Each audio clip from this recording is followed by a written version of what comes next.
Bonjour, j'ai mis 12 ans pour passer de 0 à 138 000 euros au niveau des investissements boursiers. Alors l'objectif de cette vidéo, c'est pas de vous expliquer le principe des intérêts composés, mais tout simplement de vous faire un retour d'expérience sur ma propre expérience, combien de temps j'ai mis pour passer globalement de 0 à 100K, et puis les points qui me paraissent essentiels, notamment lorsqu'on est investisseur sur le long terme, par rapport à cette notion d'intérêt composé. On va démarrer par un avertissement. Je ne suis pas conseiller financier. Cette vidéo n'a pas pour but de vous proposer un placement financier ou un quelconque conseil d'achat, mais uniquement un but pédagogique et de partage. Vous restez responsable de vos investissements. Alors, il y a énormément de vidéos, hein, où vous allez voir une explication des intérêts composés, hein. Donc, le principe des intérêts composés, c'est de générer des intérêts sur des intérêts. Je vais prendre un exemple très simple. Donc, si vous partez de 100 euros au départ et vous avez 10% de rendement par an, à la fin de la première année, vous obtenez 110 euros, soit 100 euros, plus les 10% de ces 100 euros, ça fait 110 euros. La deuxième année, vous ne partez plus de 100 euros, puisque vous avez gagné 10 euros, vous partez de 110 euros. Et donc, vous allez gagner 10%, non pas de 100 euros, mais de 110 euros, ce qui fait 11 euros en plus. Donc, par rapport à la première année où on avait gagné 10 euros, cette fois-ci, on gagne 11 euros, etc., etc. Donc, au bout de la troisième année, les 100 euros sont devenus 133 euros et non pas 130 euros. Vous voyez que l'intérêt des intérêts composés, si vous regardez sur le tableau de droite, eh bien, ça veut dire que plus on attend le nombre d'années, plus ce montant proportionnellement va être important en fait. Vous avez un exemple ici, un placement, donc pour faire simple, à 10%. Donc comme je l'ai expliqué, au bout de à la fin de la troisième année, vous avez donc 133 euros, puis ensuite 146, 161, 177, 194, 214, 235, 259. Vous voyez qu'il y a vraiment un effet cumul et boule de neige. Alors, si on regarde en fait les intérêts composés d'une autre manière, si on regarde les écarts, donc on va passer de 10 euros sur la première année, ensuite un gain de 11 euros, puis 12,10 euros, puis 13,30 euros, 14,64, 16,10 euros, 17,71 euros. Donc au bout de 8 ans, en fait, on a déjà doublé le capital, au lieu d'un montant qui serait de 80% si on avait des intérêts qui n'étaient pas des intérêts composés. Alors ce qui est intéressant aussi de regarder, c'est sur les années suivantes. Alors si on a mis 8 ans pour doubler son capital, ça va aller beaucoup plus vite puisqu'on va mettre 4 ans seulement pour tripler le capital. Puis ensuite 3 ans pour multiplier par 4, puis ensuite 2 ans pour multiplier par 5. Hein, donc il y a vraiment un effet accélérateur avec la durée. En gros, ça veut dire quoi? Ça veut dire que plus on, plus on attend et plus le doublement du montant va venir avec le temps. C'est pour ça qu'on dit souvent qu'il faut investir le plus tôt possible pour bénéficier justement de cet effet boule de neige, plutôt, on va dire, avec des effets d'accélération à partir notamment, on va dire, de la 12e ou 13e année.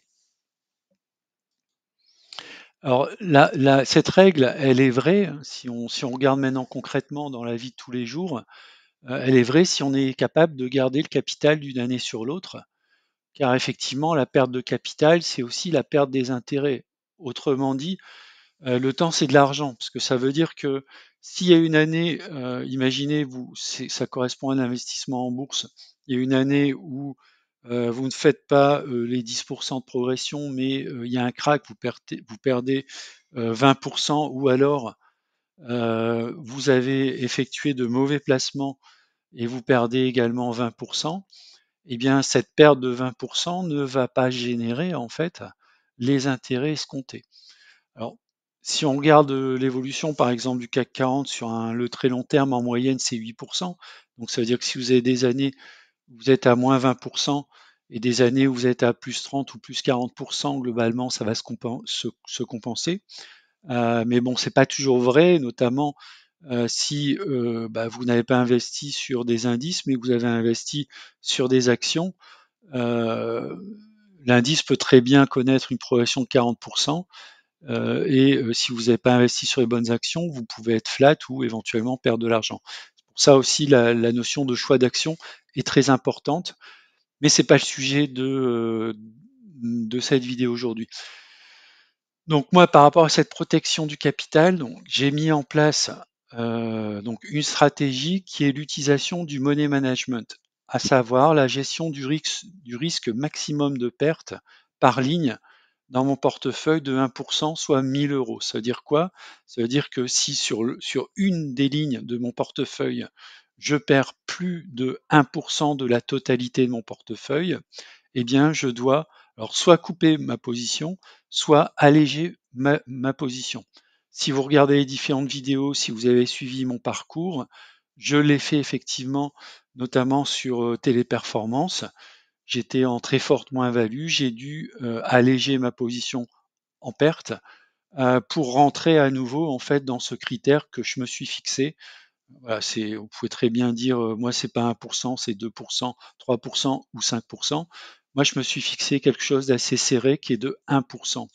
Alors vous allez me dire oui, mais alors ça va un petit peu à l'encontre de l'investissement long terme, puisque si tu es long terme, tu devras accepter en fait d'avoir des pertes, par exemple de 20 ou 30% sur certaines lignes. Si les fondamentaux sont bons, tu vas rattraper ta perte globalement dans le temps sur les années futures. C'est vrai, ça se discute. Maintenant, la question aussi, c'est de se dire, si vous avez choisi sur un portefeuille, disons, de 10 actions, vous avez déjà 4 ou 5 actions qui sont en très forte moins-value, on peut quand même se poser des questions sur le choix effectif de ces actions. Hein, donc c'est bon, même si c'est une règle qui se discute, moi j'ai décidé en fait de m'imposer cette règle qui est quand même assez stricte. Alors, pour le détail sur le money management, vous pouvez aller voir la vidéo que j'ai faite dans la playlist Finances personnelles, le money management ou la gestion du risque dans les investissements en actions. Le deuxième point également, lorsqu'on va faire une simulation, j'ai utilisé un outil qui est disponible sur Internet, je vous mettrai le lien dans la description de la vidéo. Vous tapez intérêt composé sur Google, vous allez trouver énormément d'outils. Bon, moi j'ai trouvé un outil, en l'occurrence un outil canadien avec des dollars, mais bon, ça marche aussi avec les euros, hein, c'est la même chose. Je suis parti concrètement en fait de mon exemple. Donc le montant initial était de 63 149 euros. J'ai prévu de faire un versement régulier de 600 euros par mois avec un taux de croissance du portefeuille de 8%, avec un horizon de 15 ans. Alors pourquoi 15 ans? Par rapport à mon âge et par rapport à potentiellement ma retraite, 15 ans, c'est l'horizon de temps que j'ai de manière raisonnable. Si vous avez 30 ans, vous pourrez mettre un horizon de temps, par exemple, de 25 ou 30 ans, hein, puisque globalement, la retraite serait à 65 ans, à moins que vous voulez arrêter avant. Dans ce cas, vous prenez un délai plus court. Après, si vous avez 25 ans, là, c'est royal. Si vous mettez en nombre d'années 40 ans, vous allez voir au niveau des intérêts composés, il y a vraiment un phénomène spectaculaire qui s'effectue. Vous allez voir au bout de 30 ans, 35 ans, 40 ans, vous allez générer des intérêts composés qui sont explosifs. Donc si je reviens en fait sur mon objectif personnel, ça c'est ce que je vous présente dans toutes les vidéos sur mon PEA, donc je vais aller très vite. 63 149, 600 euros de contribution, on arrive à 411 000 euros. Alors, je vais vous montrer également un deuxième point sur lequel je souhaite également comment dire, insister, c'est l'importance des efforts d'apport dans les premières années. Là, j'ai fait une simulation. Donc, la simulation que j'avais fait depuis le départ lorsque j'ai constitué mon portefeuille. Donc, je suis parti de 63 000 euros, l'apport 600 euros, le taux d'intérêt 8%. Au bout de 16 ans, ça donne 442 574. Bon, On va dire euro ou dollar, c'est pareil. Maintenant, imaginons, je fais un apport, au lieu de faire 600 euros par mois, je continue à faire mes 100 euros par mois, mais très tôt dans les premières années, je décide de verser 6 000 euros. C'est ce que je vais faire ici au mois de janvier 2024. Dans ce cas, le placement initial n'est plus 63 mais 69 149 euros. Je garde exactement les mêmes données, le versement régulier 600 euros, le taux de croissance de 8%, le nombre d'années de 16 années, et on arrive à 463 000 euros. Alors, si je regarde le delta, c'est ce que vous avez à droite. Donc, si j'avais pas fait cet apport, au bout des 15 ou oui, au bout des 16 ans, j'ai 442 000 euros. Si j'apporte en plus à un moment donné, très tôt dans le cycle, mes 6 000 euros, j'arrive à un résultat final de 463 000 euros. Ça veut dire que la différence entre les deux, c'est 20 555 euros. Donc ça veut dire quoi? Ça veut dire que pour 6 000 d'apports très tôt dans mon cycle d'investissement, eh bien 16 ans plus tard, le bénéfice de ces 6 000 euros, ça va donner 20 000 euros.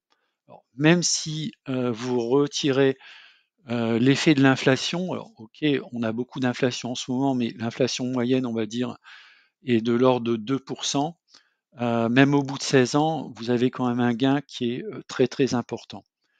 Donc moi, ce que je retiens par rapport à ça, c'est que si vous avez la possibilité, notamment dans les premières années, de faire un maximum d'efforts pour justement mettre dans votre portefeuille des apports un peu plus conséquents, qui peuvent être, bien sûr, il y a les apports réguliers, mais en plus des apports réguliers, ben ça c'est vraiment un plus. Donc en résumé, le premier point que je retiens moi par rapport à mon parcours d'investisseur, c'est que passer de 0 à 100 000 euros, cela prend du temps. En l'occurrence, j'avais ouvert mon PEA en 2012. On est en 2024, ça a mis à peu près 12 ans en fait pour atteindre les 100 000 euros. Ce que je retiens également, et c'est ce qui est également quelque chose qui est motivant dans mon cas, c'est que les prochains 100 000 euros devraient être atteints dans 4 ans, c'est-à-dire en 2028. Donc je vais très rapidement passer de 100 à 200 000 euros en 4 ans. Et ça va même aller plus vite puisqu'il me faudra un peu moins de 3 ans pour passer à 300 000, bon, etc., etc. Le troisième point, c'est que, et ça je pense que c'est aussi un point qu'il ne faut pas minimiser, c'est que la perte de capital, c'est de la perte de temps. Comme on dit, le temps c'est de l'argent et donc l'argent perdu, notamment au début de vos investissements, ne générera pas d'intérêt composé. Donc il y a le money management, donc ça c'est un premier point.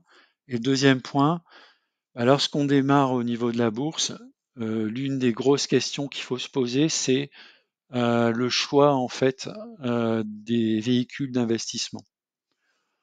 Alors, soit on peut faire du stock picking et choisir entre guillemets des actions euh, qui vont avoir une croissance supérieure, par exemple, à un indice, 8% en moyenne. Alors c'est ce que j'essaye de faire notamment avec mon top 5 au niveau des actions en stock picking. Soit on peut se dire, on ne se sent pas capable de battre les indices, et bien dans ce cas, on peut tout à fait acheter des indices. Alors, soit via de l'ETF indiciel, un ETF CAC 40, CAC 40 dividende, comment dire, réinclus. Pourquoi? Parce que justement, le fait d'inclure les dividendes, bah, chaque année, comme les dividendes sont réinvestis, l'effet boule de neige, ben, forcément, vous allez le voir au bout de plusieurs années. Soit vous pouvez, et c'est tout à fait possible dans un indice, pardon, dans un portefeuille de type PEA, vous pouvez miser sur des ETF qui sont des trackers, par exemple, thématiques. Vous dites, je sais pas, je veux miser sur le thème du luxe, sur le thème, je sais pas, de la construction, de l'immobilier, etc., le retail, vous pouvez le faire. Soit vous pouvez également, et c'est possible au sein d'un PEA, investir sur des trackers de type SP500 ou Nasdaq. Dans ce cas, vous allez investir en réalité dans des trackers synthétiques qui répliquent le comportement des indices américains, puisque dans un PEA, on ne peut pas mettre de trackers dont la source sont des sociétés américaines. Donc quand vous achetez au sein de votre PEA un tracker SP500, en fait, c'est ce qu'on appelle un tracker synthétique. Derrière, c'est un panier d'actions européennes éligibles au PEA qui duplique ou qui réplique en fait le comportement de l'indice de référence. Et enfin, le troisième point, maximiser les efforts d'apport le plus tôt possible, ce que j'ai essayé de vous montrer au travers de cette vidéo. Dans le cycle d'investissement, dans mon cas, les 6 000 € que je vais mettre aujourd'hui en 2024 vont générer 22 000 € en théorie, hein, tout ça c'est vraiment de la théorie, au bout de 16 ans. Donc le plus tôt vous pouvez mettre le maximum, le mieux c'est. Voilà, c'est la fin de la vidéo. Je vous remercie d'avoir regardé. N'hésitez pas à mettre des commentaires si vous le souhaitez. Et je vous dis à bientôt pour une prochaine vidéo.